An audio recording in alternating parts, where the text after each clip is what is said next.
Today, we're going to be diving into the topic of the emotional roller coaster, how it affects us, exactly what it is, how it can be used for manipulation, psychology behind it.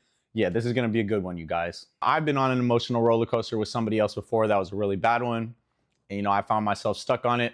And I thought that this was going to be a really good video for you guys, because if you're not aware that you're riding it, you're not aware of what somebody's putting you through, you can end up riding this roller coaster to your detriment without even knowing, and end up really depressed and in a situation that you don't want to be in. Energy made this one.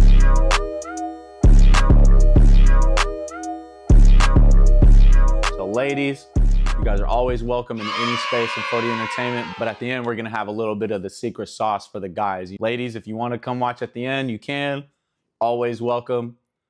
But yeah, the boys, they gonna need this info. So the way I wanna break this down for you guys is we're gonna be answering 3 questions today. Exactly, what is the emotional roller coaster, how we can get stuck on it in relationships, and how it can be used for manipulation. So firstly, what exactly is the emotional roller coaster? To break it down for you guys, it's the series of interactions that you have on a daily basis. In this case, we're talking about romantic relationships, but it's the ups and downs that you go through in relationships, the emotional highs that we feel. Those are gonna be those moments where you're on a roller coaster. You're super excited, you're having a great time. And then the parts of the roller coaster where there's dips, there's turns. These are gonna be the things that happen in relationships that throw us off. Where we might not always be having the best of time, or we have our arguments. So that's exactly what the emotional roller coaster is. So now on question number 2, how do we find ourselves stuck on this roller coaster without even knowing it? Simply put, the answer is validation. And if you don't know what validation is, it's recognition from something else in the world that reaffirms something that you may already believe or may not believe about yourself. Although validation should come from within, this isn't the case for most people. Since the integration of social media, lack of parental guidance in this world, and the increase of mental decay, the need for external validation has skyrocketed to levels we've never seen before. So if you're one of those people that constantly find themselves looking for external validation, I'm here to tell you that you're a unique person, you're loved by many, and if you think that you're loved by none, you're loved by one. So when we find ourselves looking for too much external validation, especially in our romantic other, we can get stuck in our need for it if it's the only way that we're receiving it. And it makes sense, we're only human. Everybody wants to be loved in some way, shape, or another. And when our mothers and fathers are the ones responsible for teaching us exactly what love is at an early age, everybody's needs for validation and the way that they give it to other people and the way that they take it in themselves, this is gonna look different for everybody. So when it comes down to it, the lower somebody's self-esteem, the higher the need for external validation. For some, a toxic relationship with a little bit of love, that might be more than any they're receiving in their entire life. So if you find yourself struggling with self-confidence and looking at yourself with high regard, I implore you to start thinking of goals for yourself, try your best to attain them, and start working on bettering yourself, because these are gonna be the things that you need to do if you really wanna build your self-confidence. They're the foundation of it all. So although there's a healthy version of the emotional roller coaster as well as a toxic one, it's the differences between these two that are gonna help us understand whether what we're going through in our relationship is just a part of what happens normally when you're in one, or if we should get the fuck away from it. And this leads perfectly into our 3rd question, which is, how can the emotional roller coaster be used for manipulation? For those well-versed in the art of manipulation, putting someone intentionally on an emotional roller coaster can look like this. Have you ever wondered why or how somebody could get you to do something that is completely out of the norm of what you do for somebody? Whether negative or positive, hot and cold techniques can purposely be applied to your relationship to entice you to do things for someone else without even knowing why you're doing it.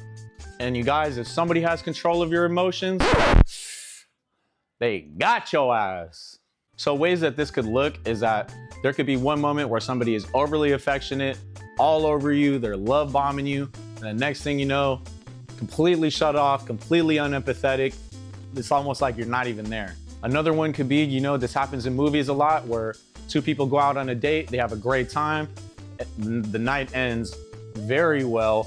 The next thing you know, the woman wakes up in the morning, she turns over, that boy out of there. That is the most obvious form of this that I think a lot of people already know about. And a way that this could reversely be is that somebody just blows up on you for something super fucking small, cussing at you, yelling at you, hella mad, right? And then literally not even like 2 minutes later, they come over to you saying, I'm so sorry, I didn't mean to do that, you don't deserve that, blah, blah, blah, blah, blah. Cold to the hot to the cold. You guys can kind of see what I'm saying. So these are a few examples that you could either be dealing with a master manipulator, narcissist, or like I said before, just somebody who's a broken individual. And you guys, if this isn't nipped in the bud nice and quick, fuck man, you can end up getting stuck on this if you give too much to this person. The ways to avoid this in your relationships is to operate from your logical brain and to not let your emotions interfere with your judgment.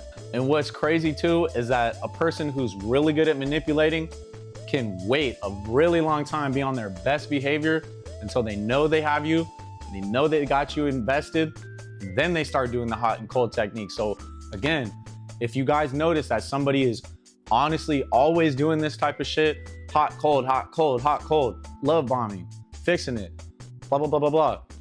This could be a sign that you're in a relationship that you might want to get out of.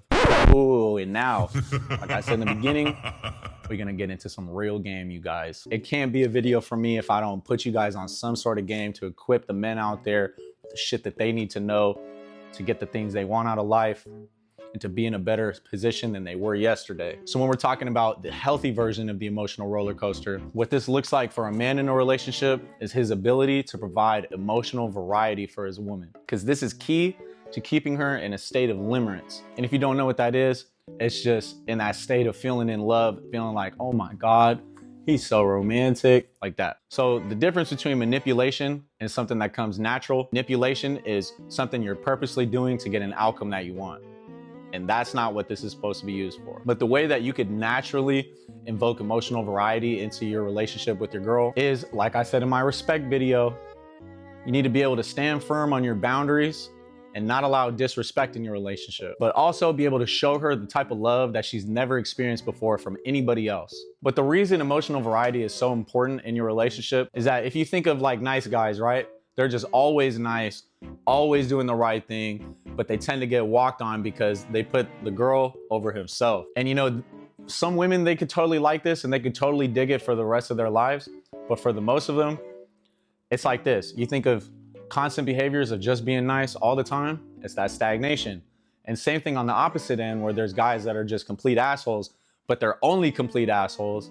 It's the same thing, there's no difference. So guys, the secret sauce is that it's okay to be an asshole, it's okay to be loving, but the difference between you and the next guy is gonna be that you do both of these things when it's deserved. Because at the end of the day, guys, if you're always operating from your logical brain, you can't lose. We understand that women are more emotional than men, but it's those emotions and the way that they feel about you that's going to keep them engaged in this relationship with you and want to stay in it. So like in life, you need to be that guy that can do everything. You need to be strong, you need to be fit, but you also need to be able to provide emotional understanding, have compassion, empathy. If you're the type of guy that can do a little bit of everything, you're going to be that guy for her, man. So you guys, this is how you can naturally provide that healthy emotional roller coaster for your girl.